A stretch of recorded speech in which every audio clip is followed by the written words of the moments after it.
Salut, salut à tout le monde et bienvenue. Merci pour votre amour, pour votre bienveillance, pour votre belle énergie à l'endroit de ces moments d'échange, de partage. Pour toutes les personnes qui ne sont pas encore abonnées, n'hésitez pas. Allez vous abonner. Et bien sûr, un clic sur le like et puis un clic sur la cloche de notification pour vivre spontanément tous ces beaux moments précieux, gracieux. Alors aujourd'hui, je nous propose bien sûr de parler de la redécouverte de soi. Qu'est-ce que la redécouverte de soi? La redécouverte de soi, c'est un voyage incessant vers soi-même. C'est mon point de vue, bien sûr, of course. C'est un voyage incessant en soi et vers soi. Et bien sûr, qui parle de soi parle de l'autre parce que, comme j'ai l'habitude de le dire, c'est finalement l'autre, c'est un miroir vers soi-même. Parce que avoir l'autre, à vivre ce que l'autre vit, c'est comme indirectement mieux comprendre quels sont nos choix, quelle est notre position, quels sont nos ressentis vis-à-vis de telle situation ou de telles circonstances. Alors se redécouvrir, c'est un merveilleux voyage et c'est un voyage pour parvenir à une forme de pierre précieuse en soi. Une pierre précieuse qu'on passe le temps à polir en rajoutant toujours quelque chose de nouveau, en rajoutant toujours quelque chose de fort, de précieux. Voilà, parce que c'est un trésor. Comment se redécouvrir? Se redécouvrir déjà, c'est oser être soi. Pour moi, c'est ça. Parce que quand tu nais, tes parents te donnent un nom. On t'attribue un nom. Ce n'est pas toi qui choisis parce que la position que tu as à la naissance est une position, c'est une position qui ne te permet pas de dire, de parler même, puisque tu peux pas parler. Bien sûr, tu t'exprimes, blablabla. Bref, l'expression de tous les nouveau-nés, les bébés, jusqu'au moment où tu parviens à articuler, à avoir tes premiers mots, tes premiers mots, papa, maman, bref, ce n'est pas conventionnel, hein. Les premiers mots ne sont pas conventionnels chez tous les bébés, c'était juste un exemple. En fait, tu n'as pas le choix par rapport à ton nom. Donc, quand tu nais, tes parents t'attribuent un nom. La société aussi te marque par un nom. Donc là, et tu découvres, quand je parle de redécouverte, à partir d'un certain moment, voilà, tu découvres, voilà, c'est quoi cet univers?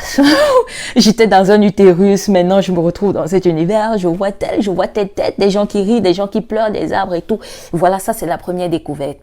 Ça c'est la découverte de soi, la découverte de l'environnement dans lequel on va grandir, dans lequel on va se battre.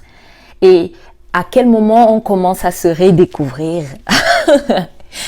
Le voyage commence à se faire en soi-même. On a eu cette première phase où on a pu se découvrir, où on a pu découvrir le monde dans lequel on vit. Maintenant, c'est comment redécouvrir incessamment ce monde. Et le voyage se fait en soi. Avoir déjà la foi d'être soi-même. Trouver le courage d'aller comprendre qui on est à la base. Quelles sont les choses qui font en sorte qu'on puisse se sentir quelquefois déséquilibré ou bien équilibré. C'est tout un long processus par rapport à soi-même. Mais déjà, je propose et je pense que la base, c'est de faire ce voyage vers soi-même. Et ce voyage peut se faire sur plusieurs aspects, par plusieurs directions pour finalement converger vers le même objectif. Se redécouvrir, redécouvrir toutes les valeurs possibles en soi. Et on peut passer par tous les canaux possibles, c'est-à-dire ce qui se passe dans notre environnement. Je peux voir quelqu'un dessiner et que le dessin génère en moi quelque chose d'hyper positif et je me mets aussi à dessiner pour voir où est-ce que cela peut m'amener. Et du coup aussi, le noter bien, c'est ne pas avoir peur d'oser. Ne pas avoir peur de prendre le risque de faire autre chose que ce qu'on a l'habitude de faire tant qu'on sait qu'on est sur une vibe qui nous épanouit et qui pourra encore plus nous épanouir ou épanouir l'être en soi. Ça, c'est le voyage en soi. Ensuite, le voyage autour de soi, c'est d'observer, c'est d'être en contact avec l'autre, d'être en contact avec les autres, parce que si c'est juste soi, à un moment, ça va finir et ça ne sera plus une redécouverte, ça sera le je connais déjà. Et le un très bon moyen quand on a fini ce travail sur soi-même, c'est de temps en temps s'ouvrir aux autres sans se laisser bouffer, sans se laisser étouffer. C'est s'ouvrir aux autres, s'ouvrir aux zones où nous ne sommes pas toujours dans des énergies de confort. Je suis danseuse à la base, mais c'est comment j'ose aller me découvrir pendant le concert de l'idole, qui, elle travaille sur des mots, qui, elle, a son univers bien précis, qui n'est pas certainement mon univers. De ce qu'elle va me faire vivre, de ce qu'elle va me faire ressentir, j'ai la possibilité de redécouvrir quelque chose en moi. Le troisième aspect, je n'ai pas cité les aspects, mais le point aussi par lequel on se redécouvre, ce sont les moments de difficulté, ce sont les moments d'épreuve.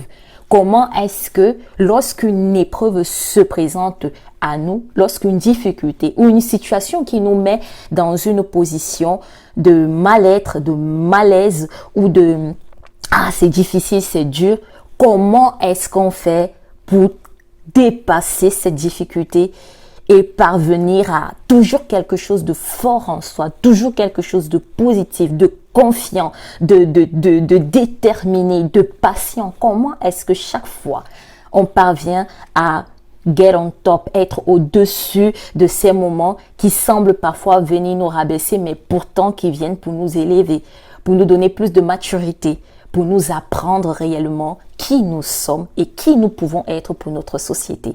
Et là, moi, je pense, parce que j'ai juste donné quelques points, et il y en a tellement, et bien sûr, vous pouvez partager avec moi d'autres points pour se redécouvrir.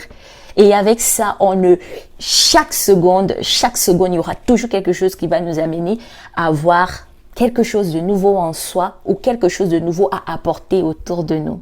Donc voilà, c'est ce que je souhaitais partager avec vous aujourd'hui. Et bien sûr, merci d'avance pour tout ce que vous allez partager avec moi en commentaire ou même juste par ressenti, parce que moi je dis toujours, quelqu'un peut ne pas te dire quelque chose mot pour mot, mais la personne est avec toi. Merci d'avance pour tout et comme d'habitude avec beaucoup d'amour.